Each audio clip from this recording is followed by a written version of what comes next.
జగన్మోహన్ రెడ్డి గారు నిర్ణయించుకున్నారు కాబట్టే నాకు మంత్రి పదవి ఇచ్చారని నేను అనుకుంటున్నాను.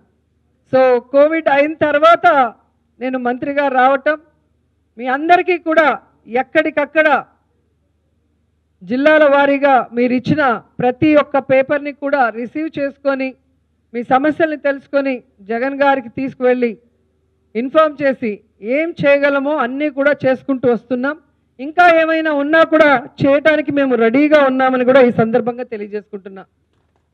ముఖ్యంగా ఈ కళాకారులు ఎవరైతే ఉన్నారో ఈ కార్డ్స్ అనేది మీరు చాలామంది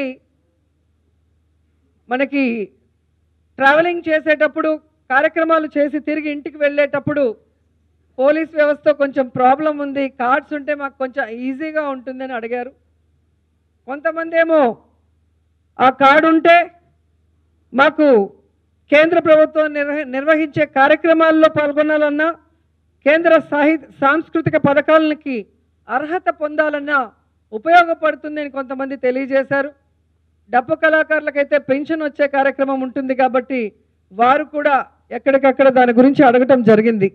అందుకే జగనన్న ప్రభుత్వం కళాకారులకి గుర్తింపు ఇవ్వడంతో పాటు గుర్తింపు కార్డు కూడా ఈరోజు ఇస్తున్నారని మీ అందరికీ తెలియజేసుకుంటున్నాను. నేను గర్వంగా చెప్పగలను, జగనన్న ప్రభుత్వంలో కళాకారులకు అందుతున్న సంక్షేమ పథకాలు ఏ రాష్ట్రంలో అయినా ఏ ముఖ్యమంత్రి అయినా కళాకారులకు ఇస్తున్నారా? ఒక్కసారి పక్క రాష్ట్రాల్లో మీరు కనుక్కుంటే మీకే అర్థమవుతుంది.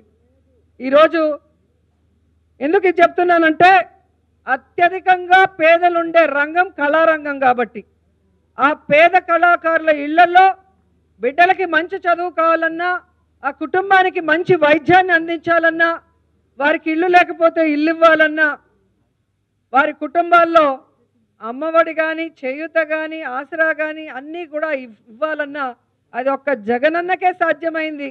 ఎందుకంటే ఆయన మనసున్న మహారాజు రాజశేఖర రెడ్డి గారి కొడుకు, మనసున్న జగనన్న కాబట్టే మీ అందరినీ తన కుటుంబ సభ్యులుగా భావించారు కాబట్టి ఇవన్నీ కూడా చేయగలుగుతున్నారన్న విషయాన్ని మీరు గుర్తించాలి.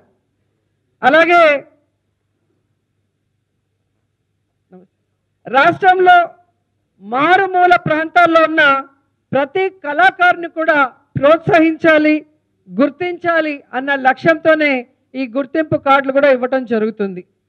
సో కార్డు ఇస్తున్నాము అంటే అందరూ కూడా వస్తారు.